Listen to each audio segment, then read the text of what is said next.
The old Miller house had always been the talk of Black Hollow. No one remembered who had originally built it or why it was abandoned, but everyone knew the stories. People claimed it was cursed, and by Halloween night, it was the one place everyone agreed to avoid. Except for Danny, Maya, and Peter. They were 16, restless and curious. They'd heard the stories, the ones whispered in hushed voices at school and around the campfires.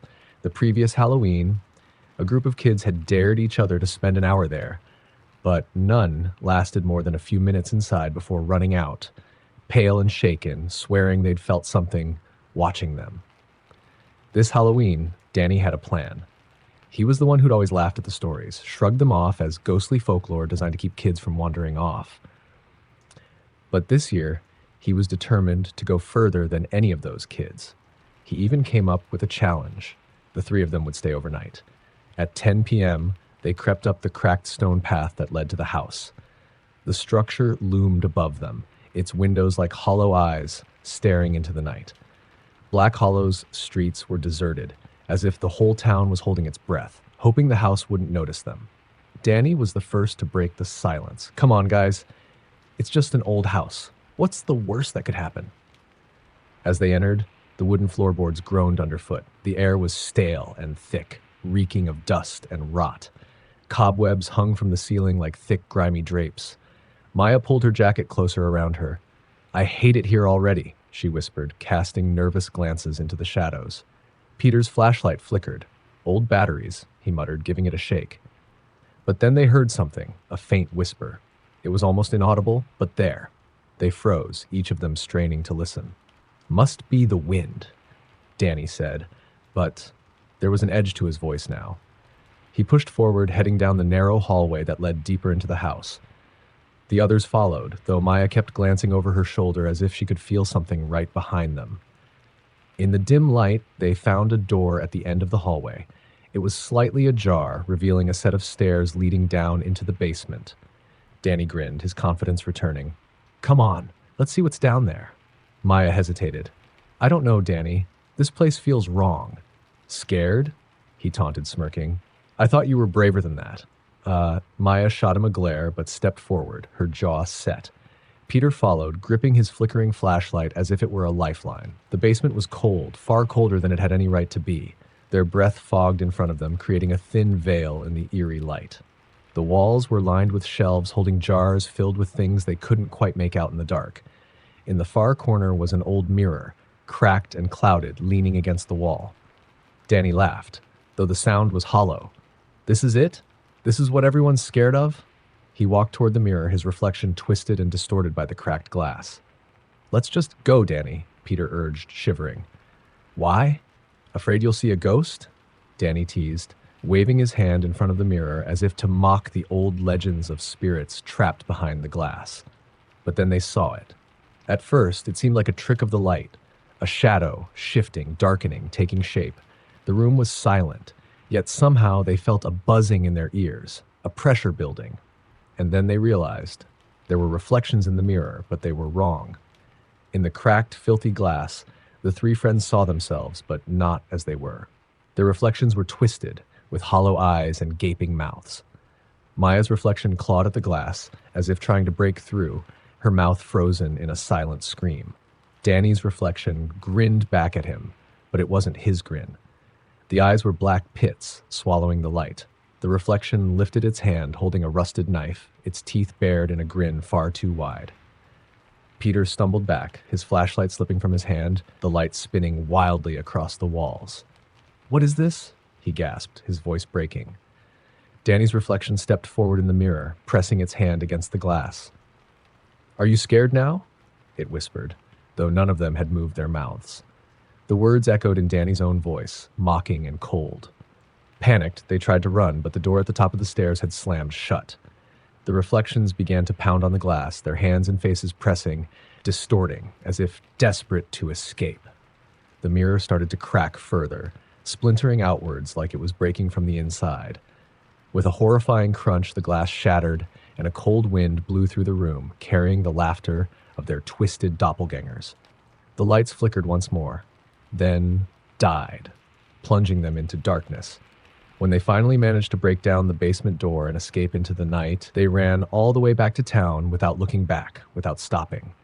They didn't speak of it, but each of them knew something had changed. Black Hollow had its stories, but now they each carried one of their own. And then, the next morning, something strange happened. Danny's mother found him in his room, standing in front of his mirror. When she called his name, he turned to face her. But something was wrong. His eyes were different, cold and empty, as if he'd never seen her before. Peter's parents found him in his bed, staring blankly at the ceiling, unresponsive, his expression twisted into a grimace of horror, and Maya's reflection in her bedroom mirror was gone. In Black Hollow, no one mentioned it. There had always been stories about the Hollister family and their strange house at the edge of Lake Willow.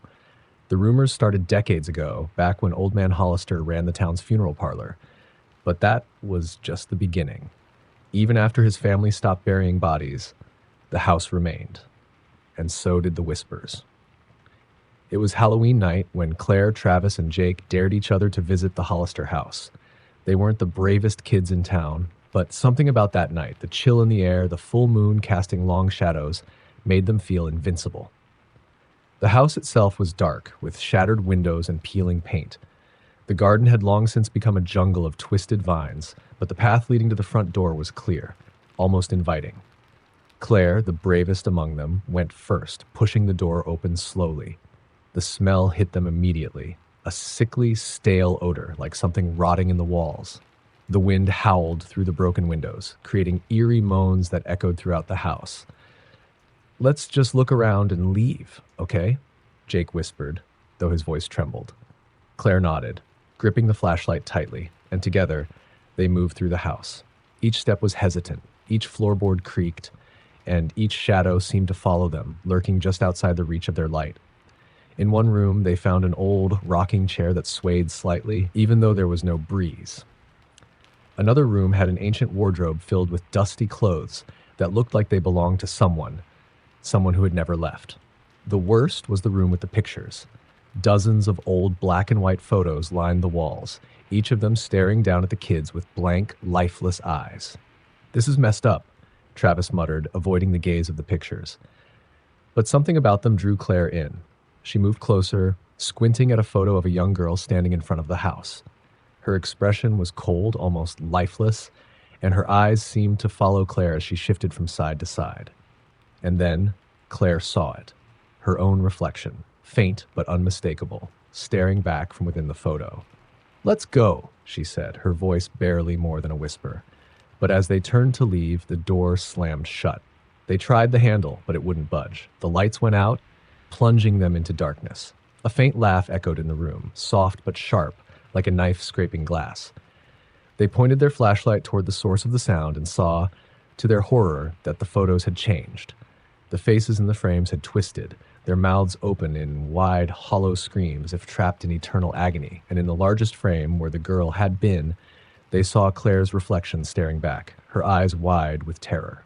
"Help! Me!" the reflection whispered, though Claire's mouth hadn't moved. The boys panicked, pounding on the door, yelling for help, but their voices seemed to vanish in the darkness. Just as they felt they would be trapped forever, the door swung open on its own. They didn't waste a second. They bolted, racing down the stairs and out into the night without looking back. When they finally reached the edge of the property, they turned to see if Claire was behind them. She was standing on the porch, staring at them. But something was wrong. Her eyes looked blank, as if she were seeing through them, and her mouth was twisted into an unnatural grin. "Claire, come on," Travis yelled, waving her forward. She stepped down from the porch, but her movements were jerky, almost mechanical. She took one step, then another, her expression unchanging. And then, to their horror, her face began to shift. It started with her mouth, which stretched wider than any human mouth should. Then her eyes, which sank back into shadowed pits, darker and darker until there was nothing left but black. They screamed, frozen, watching as Claire's body twisted and bent, as if it were being pulled by invisible strings. The thing that was no longer Claire took a final step forward and stopped. And then in a voice that sounded like Claire's but wasn't, it whispered, "It's so lonely here. Stay with me." The boys turned and ran, not daring to look back. They didn't stop until they'd reached the town, where they frantically tried to tell everyone what had happened. But when the townsfolk went back to the Hollister house, there was no sign of Claire or anything strange.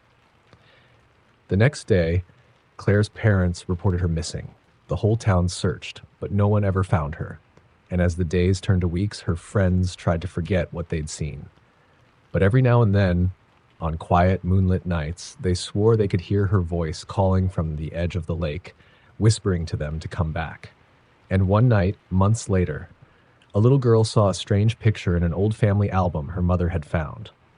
It was of a girl who looked just like Claire, standing in front of the Hollister house. And even though the picture was faded and old, Claire's eyes seemed to follow her, like she was waiting for her, waiting for anyone who dared to listen.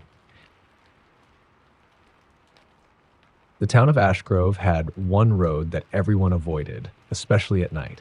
They called it the Lost Road, and for as long as anyone could remember, people who took it after dark were never the same again. The stories varied, but they all agreed on one thing. If you heard the footsteps, you had to keep walking, no matter what. One rainy Halloween night, Amy and her boyfriend, Mark, found themselves driving home after a long party. They were tired, cold, and only halfway through the twisting back roads when they spotted a sign, Ashgrove, 5 miles, with an arrow pointing to a narrow, dark road lined by tall, ominous trees. The road wasn't on any map, but it was the shortest way home. As they turned down the road, the headlights barely penetrated the darkness. Trees loomed on both sides, branches reaching out like clawed hands, scratching against the car. The rain pattered heavily, the only sound aside from the low hum of the engine. They drove slowly, the wheels slipping a bit on the wet leaves that coated the road. About halfway down, they noticed something strange. The headlights began to dim, flickering and casting eerie shadows on the trees. Then the engine sputtered. Mark cursed, but before he could say a word, the car died, leaving them in total darkness. "Great," he muttered, trying to start the car again, but nothing happened. Amy peered through the rain-streaked windows. "I don't like this, Mark. I feel like we're being watched." Mark chuckled nervously. "It's just a creepy road. We'll call for help." But then they heard it. Soft footsteps, padding on the road outside the car. They exchanged glances, both frozen. The footsteps grew louder, closer, as if someone or something was approaching in the darkness. Mark tried to shine his phone's flashlight through the window, but the beam barely lit more than a few feet. All he saw was rain and shadows. The footsteps continued, slow and steady, circling the car. Each step was deliberate, each pause longer than the last, as though whatever was out there was deciding when to strike. "Stay calm," Mark whispered, gripping Amy's hand. Then a sharp tap came from the window right beside Amy's head. She screamed, jerking back, clutching Mark's arm tightly. He aimed his flashlight, and for a split second, they saw a face pressed against the glass. A pale, gaunt face with hollow eyes and a grin stretched too wide. The face vanished, leaving only a smear of condensation on the window. But the footsteps continued, pacing around the car as if the figure was toying with them. Mark fumbled for his phone, trying to call for help, but his hands were shaking so much that he dropped it, and it slid under the seat. "Amy," he whispered, voice trembling. "We need to get out of here. We'll make a run for it, back the way we came." Amy nodded, barely able to breathe. They counted to 3, then threw open their doors and bolted, their shoes slapping against the wet road. The rain poured harder now, soaking them as they sprinted back the way they came, slipping and stumbling in the mud. But as they ran, they heard it. The footsteps. They were faster now, following them down the road, closing in. "Don't look back," Mark shouted, grabbing Amy's hand, pulling her along. But curiosity got the better of her, and she glanced over her shoulder. The figure was there, just a few feet behind them, running, its gaunt face barely visible in the flickering shadows, that horrible grin frozen on its lips. They ran harder, lungs burning, muscles aching. The road seemed to stretch forever, like they were trapped in a nightmare loop. No matter how fast they went, they couldn't shake the footsteps behind them. Amy's mind raced with fragments of old legends she'd heard about the lost road, that it only let you leave if it wanted you to. They ran until they could barely stand, and finally, as they stumbled, breathless, over a hill, they saw lights ahead. It was the end of the road. They could see the highway, the real world, so close. With the last of their strength, they sprinted, feeling the footsteps closing in behind them, the figure practically breathing down their necks. They crossed the threshold, tumbling onto the pavement of the main road, hearts pounding. The footsteps stopped. Mark and Amy looked back, but there was nothing. The lost road was empty, the rain still pouring down, but it looked ordinary now, just a dark, muddy path. They staggered back to town, too shaken to speak of what they'd seen. When they finally reached home, they thought they were safe. They thought it was over. But that night, as they lay in bed, still trembling from their encounter, Amy heard it again, the soft, deliberate footsteps. She sat up, heart racing, looking around the dark room. Mark was still asleep, oblivious. The footsteps grew louder, echoing through the house, moving closer to their room. Then, from the shadows at the foot of the bed, the gaunt, grinning face appeared, watching her with those hollow eyes. It leaned forward, pressing a single icy finger to her lips as if to say, "Don't scream." And before the morning came, both Amy and Mark were gone, with only a single set of muddy footprints leading out their front door, heading back down the lost road. No one ever saw them again, but on stormy nights, if you stand at the edge of the lost road, you might hear footsteps following close behind you, waiting for you to take the wrong turn, and never leave. There was a place deep in the woods known as the Red Field. No one knew how it got its name, but the legends surrounding it were enough to keep most people far, far away. They said if you went there, especially after sunset, you'd find something, or something would find you. The stories varied, but all agreed on one thing. No one ever returned quite the same. On Halloween night, Matt, Gina, and Leah decided to test the legend. They had heard the stories all their lives, but were sure it was just town lore. They packed flashlights, snacks, and a map, setting out just before dusk. The walk was longer than they'd thought, the woods denser, but eventually they found it, a wide, open field stretching out under the evening sky. But there was something strange about it. The grass wasn't just tall, it was a deep, almost unnatural red, even in the fading light. It looked almost as if it had been painted or stained with something dark and sinister. The field was silent, as though every creature in the forest was holding its breath. "This is it," Gina whispered, staring at the field. She laughed nervously. "Okay, we found it. Time to head back?" Matt smirked. "What's the point of coming all the way out here if we don't at least look around?" Leah glanced at the sky, already losing its color as the sun dipped lower. "Let's be quick, okay? This place is giving me the creeps." They stepped into the field, their shoes crunching on the dry, brittle grass. It felt strange underfoot, almost sticky. As they moved further in, the ground seemed to soften, as though something beneath the surface was damp. Leah shivered, trying not to think about what that something might be. But they didn't get far before they heard it. A soft, whispering sound, carried on the wind. It was faint at first, barely more than a murmur. They froze, looking at each other with wide eyes. "Did you hear that?" Gina asked, her voice barely a whisper. "Probably just the wind," Matt replied, though his voice shook slightly. He pressed forward, flashlight beams sweeping over the red grass. The whispers grew louder, weaving through the air like threads of sound, circling around them. They could almost make out words, something familiar and strange at the same time, like a song they'd heard as children but forgotten. The voices were calling, luring, almost as if they were speaking directly into their minds. Then Matt's flashlight flickered and died, plunging them into semi-darkness. Gina's flashlight barely cut through the thickening twilight, casting long, eerie shadows across the field. And that's when they saw it. A figure in the distance, barely visible in the growing dark, standing perfectly still in the center of the field. It was tall, thin, its limbs stretched in unnatural ways, like they'd been pulled too hard and too far. Its head was cocked to one side, as though listening. Leah tried to scream, but the sound caught in her throat. The figure moved, jerking in odd, unsettling motions, almost like it was glitching, its limbs snapping back and forth as it began to advance. "Run!" Matt shouted, breaking the silence. They turned and bolted back toward the trees, tripping and stumbling as the whispers grew louder, almost deafening. The field seemed to stretch on forever, no matter how fast they ran. Behind them, they could hear the figure moving, closer and closer, its limbs scraping through the grass, the rustling growing louder. Gina stumbled, falling to the ground, and Leah stopped to help her up, but something cold and sharp brushed against her leg like a claw. They kept running, hearts pounding, adrenaline burning in their veins, until they finally broke free of the red field and staggered into the trees. The whispers faded, the air clearing, but none of them dared to look back.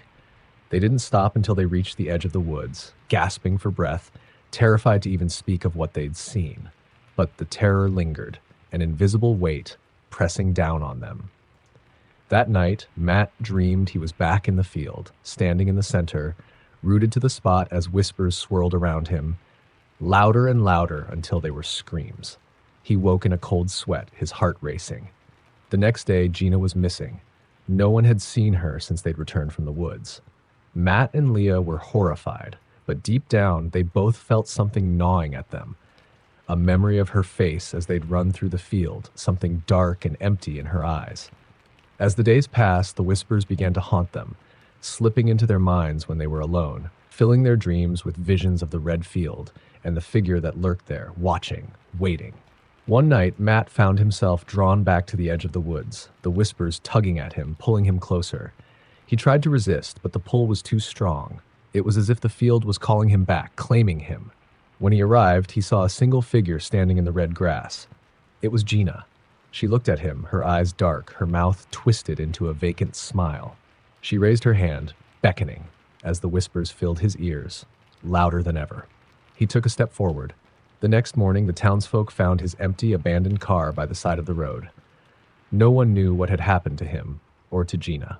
But some nights, when the wind blows just right, you can still hear the whispers, calling to anyone who dares to listen.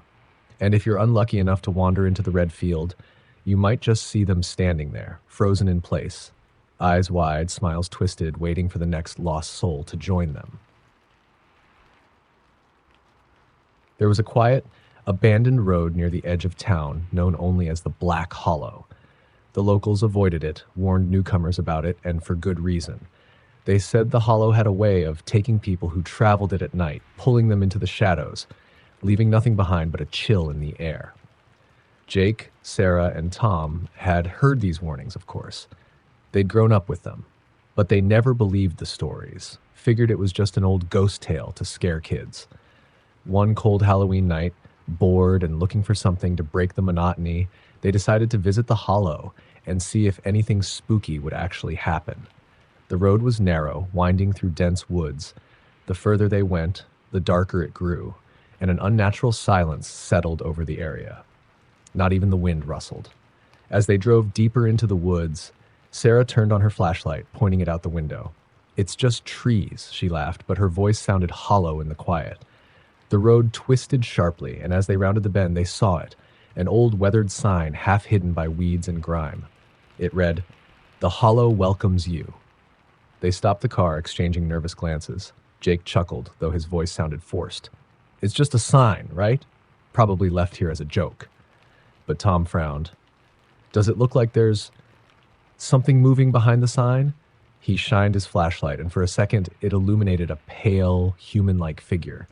But it disappeared the moment the light hit it. "Okay, maybe this was a bad idea," Sarah said, her voice trembling. "Let's just go back." Jake tried to start the car, but the engine only groaned, refusing to turn over. The headlights dimmed, then went out, leaving them in pitch darkness. They sat in silence, every creak and rustle amplified. Then, in the distance, they heard it, a faint sound like someone whispering. It was too soft to make out the words, but there was something unnerving about it. The whispers grew louder, overlapping, echoing off the trees, filling the night air. What is that?"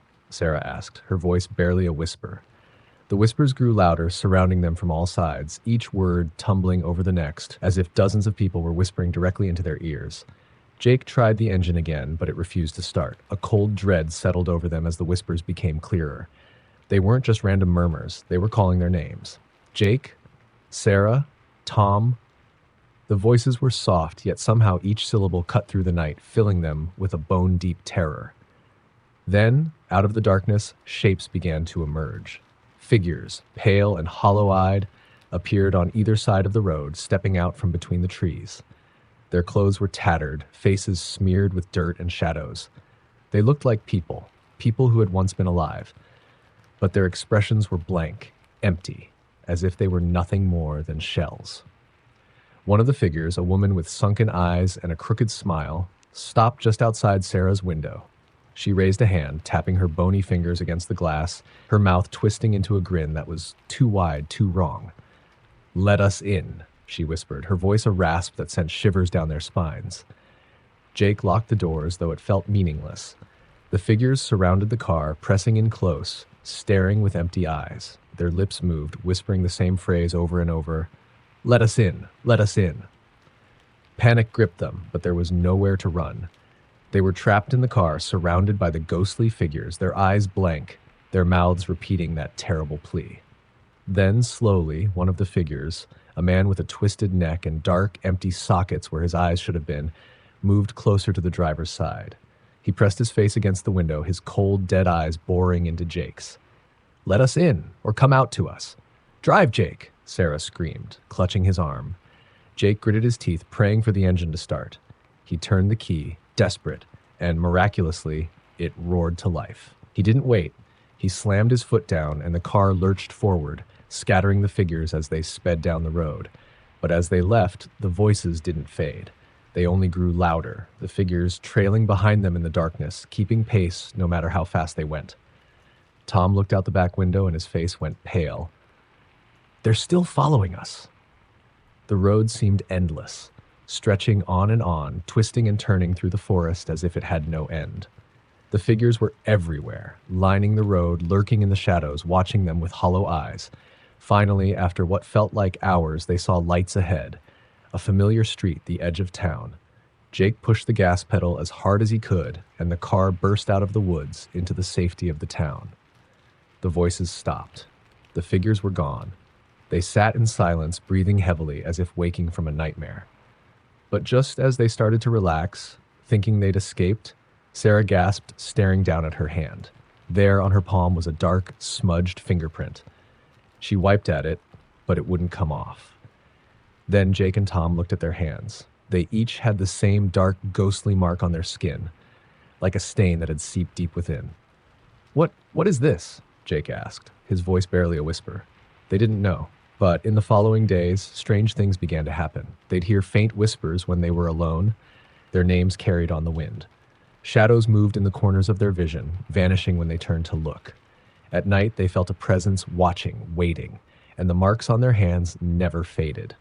They remained as a reminder, as if the hollow had claimed a part of them, binding them to it. Eventually, one by one, they began to disappear.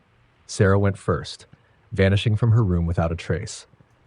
Then Tom, his car found empty on the edge of the woods. Only Jake remained, haunted, barely sleeping, until one night he too was gone. His last words scrawled on a piece of paper, "They're calling me back to the hollow." The townsfolk still warn people about that road. They say if you listen closely, you can still hear the whispers of those who went missing, their voices calling out, inviting you to join them. And once you do, you'll never leave.